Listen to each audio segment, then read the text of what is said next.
طور پر جہاں پر بادشاہت ہوتی ہے وہاں پر اتنی نپی تلی فورن پالیسی دیکھنے کا موقع نہیں ملتا، بلکہ بڑی ڈائریکٹ قسم کی فورن پالیسی ہوتی ہے، کیونکہ بادشاہ سلامت کے احکامات ہوتے ہیں کہ یہ کرنا ہے یا نہیں کرنا، بہت کھلی قسم کی پوزیشنز لی جاتی ہیں۔ لیکن جب ہم سعودی فورن پالیسی کو دیکھتے ہیں تو وہ بہت ہی پروفیشنلی نپے تلے طریقے سے چلاتے ہیں، اسی لیے آپ دیکھیں گے کہ بہت ہی دھیمے طریقے سے وہ فورن پالیسی میں انگیج کرتے ہیں، نہ کسی چیز کا اقرار کرتے ہیں نہ انکار کرتے ہیں، اور جو اپنے آبجیکٹیوز ہیں ان پر کاربند رہتے ہیں۔ یہی بات ہے کہ صدر ٹرمپ نے، میں نے پچھلی بار بھی آپ کو بتایا کہ صدر ٹرمپ آخر کار اپنے صبر کا پیمانہ لبریز کر گئے اور انہوں نے سعودی کراؤن پرنس کے اوپر تقریباً حملہ ہی کر دیا میامی کے اندر، جب وہ انہیں موک کر رہے تھے کہ وہ ابراہیمی معاہدے پر دستخط نہیں کر رہے۔ آپ سوچئے کہ سعودی عرب جو ہے 1 ٹریلین سے زیادہ صدر ٹرمپ کے دور حکومت کے اندر اعلان کر چکا ہے کہ وہ امریکہ کے اندر انویسٹمنٹ کرنے جا رہے ہیں، گہرے مراسم بھی سمجھے جاتے ہیں۔ اس سب کے باوجود آپ ان کی پروفیشنل فورن پالیسی دیکھیے کہ صدر ٹرمپ ان سے منوا نہیں سکے اور اب ان پر شرطیں ان کو پہلے پبلکلی موک کرنا پڑا ہے اور اب شرطیں عائد کرنا پڑی ہیں۔ میں جیسے آپ کو بتا چکا ہوں کہ صدر ٹرمپ کا جو پہلا دور تھا اس میں UAE،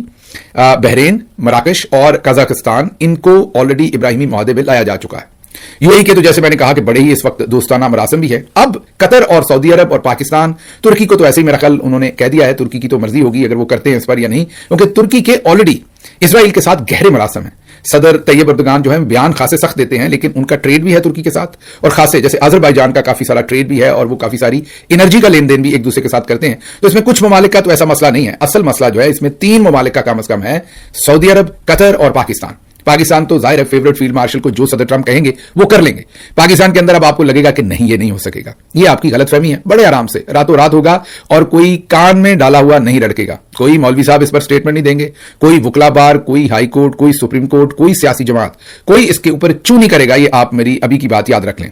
ہم صرف تبھی چوں کرتے ہیں جب ہمیں چودھری صاحب کہتے ہیں کہ اب آپ چوں کیجئے، یا ہماری چون چودھری صاحب نکالتے ہیں تو پھر ہم چون چون کرتے ہیں، وہ ہم کوئی بھی ہوں پوری سوسائٹی کے اندر۔ تو اگر چودھری صاحب نے علماء کرام کو راتوں رات بتا دیا کہ اب آپ نے اسرائیل کے ساتھ جو ہمارا معاہدہ ہونے جا رہا ہے ابراہیمی، اس کے فضائل مسجد کے ممبر سے بیان کرنے ہیں، تو آپ دیکھیے گا زیادہ تر کیا 99% ہمارے جو علماء ہوں گے وہ وہاں سے اسرائیل کے ساتھ ہمارا جو معاہدہ ہے اور اس سے جو دائمی قسم کا امن قائم ہوگا اس کے فضائل آپ کو مسجد کے ممبر سے بتانا شروع ہوں گے۔ بہرحال Pakistan came into a very awkward situation, یہ جو صدر ٹرمپ نے آپ یہ کہہ لیجئے کہ ایک شرط رکھ دی ہے، لیکن پاکستان سے بھی زیادہ سعودی عرب کے لیے زیادہ آکورڈ ہے، کیونکہ پاکستان نے تو فیورٹ فیلڈ مارشل نے اپنی لیجٹمیسی لینے کے لیے تمام سودے کیے ہیں اور صدر ٹرمپ کے ساتھ اس حد تک گئے ہیں جس حد تک وہ اپنے ذاتی فوائد دیکھتے ہوئے ملک کے over all foreign policy objective کیا ہیں ان کو انہوں نے پیچھے رکھا ہے۔ اور ہمارے جرنلز شروع سے یہ کرتے آئے ہیں، کوئی بھی ہمارا ملٹری ڈکٹیٹر دیکھیں تو یہ پہلی بات نہیں ہے، وہ اپنی نوکری کو، اپنے اقتدار کو دوام دینے کے لیے کسی لیول تک بھی چلے جاتے ہیں۔ تو پاکستان کی تو قوم کے لیے یہ مسئلہ ہے، عاصم منیر صاحب کے لیے تو مسئلہ نہیں ہے، صدر ٹرمپ اگر کہیں گے تو وہ دستخط کر دیں گے، لیکن اصل سعودی عرب کے لیے ہے، کیونکہ سعودی عرب کے اندر جو ان کی اپنی فالٹ لائنز ہے، جو ان کا ملک ہے، ان کے اندر جو سوچ ہے، اور اگر وہ اس معاہدے کے اندر جاتے ہیں تو جو ان کے اندر خلیج پیدا ہوگی یا ان کو جو چیلنجز ہوں گے نہ صرف سعودی عرب کے اندر بلکہ اس پورے خطے میں جو ان کی لیوریج ہے وہ ختم ہو جائے گی، تو سعودی عرب کے لیے یہ ڈو اور ڈائی کی سچویشن کریٹ ہو گئی ہے۔ ابھی فی الحال العربیہ نیوز آؤٹ لیٹ جو ہے وہ رپورٹ کر رہا ہے کہ سعودی عرب نے واضح کر دیا ہے کہ وہ ان کو کوئی فورس نہیں کر سکتا کسی معاہدے پر بھی دستخط کرنے کے لیے۔ سعودی عرب نے یہ کہا ہے کہ ان کی فارن پالیسی بہت کلیئر ہے، یہ نیوز العربیہ جو ہے وہ کلیم کر رہا ہے اپنے سورسز سے کہ سعودی عرب کہتا ہے کہ جب تک فلسطین کی آزادانہ ریاست نہیں بنتی، جو ان کا درینہ مطالبہ ہے، وہ کسی قسم کے ایسے معاہدے میں نہیں جا سکتے۔ تو دوسری طرف سعودی عرب کا تو جواب ہے۔ اب پھر اس کی سچویشن کیا بنتی ہے آپ کے خیال میں؟ کیا سچویشن یہ بنتی جیسے اس وقت چل رہا ہے کہ صدر ٹرمپ نے جو مغربی کنارہ ہے فلسطین کا، اس میں سب سے زیادہ پرتشدد جو اسرائیلی آبادکاریاں ہو رہی ہیں اور ان کے اوپر پہلے پابندیاں تھیں وہ بھی صدر ٹرمپ نے ہٹا دی ہیں، اور ان کا یہ جو دوسرا دور صدارت ہے اس میں فلسطینی خاندانوں کو وہاں سے بے دخل کر کے جو آبادکار ہیں وہ پہلے سے بھی زیادہ مظالم کر رہے ہیں اور دھڑا دھڑ وہاں آبادکاریاں ہو رہی ہیں، مطلب فلسطینیوں کے گھروں پر ان کی اگر چھوٹی موٹی ایگریکلچرل لینڈ ہے اس سب کے اوپر قبضہ ہو رہا ہے۔ تو اب صدر ٹرمپ نے یہ جو خبردار کیا ہے کہ یا تو یہ معاہدہ ہوگا یا پھر کوئی معاہدہ نہیں ہوگا اور دوبارہ میدان جنگ کے اندر فیصلے ہوں گے، اس میں اب سعودی عرب کا رول دیکھنا پڑے گا۔ پاکستان کا تو میں آپ کو بتا چکا ہوں کہ صدر ٹرمپ نے آنکھ مار رہی ہیں، کیونکہ صدر ٹرمپ نے اپنی اسٹیٹمنٹ میں یہ بھی کہا کہ ہو سکتا ہے ایک دو ملک ان ملکوں میں دستخط نہ کر سکیں اپنے اندرونی حالات کی وجہ سے اور ہم ان کی سچویشن کو سمجھ سکتے ہیں، لیکن انہوں نے ساتھ کہا لیکن جو قطر ہے اور سعودی عرب ہے وہ تو فوری دستخط کرے اور اس سے شروع کرے، کیونکہ اصل میں یہ جو جملہ ہے اس میں کوئی ایسا ملک نہیں جس میں صدر ٹرمپ یہ سوچ رہے ہیں کہ وہ سائن نہ کر سکے، کیونکہ اس میں پیچھے جو ملک ہیں وہ ترکی اور پاکستان ہے۔ ترکی پہلے ہی میں نے آپ کو بتایا کہ اسرائیل کے بہت قریب ہے ان ٹرمز آف ریاستی جو ان کا کوارڈینیشن ہے، ایک دوسرے کے ساتھ وہ بزنس بھی کرتے ہیں۔ تو پھر ایک رہ گیا پاکستان، تو پاکستان کے اندرونی حالات جو ہیں وہ تبھی تک ہیں جب تک سعودی عرب اس پر دستخط نہیں کرتا۔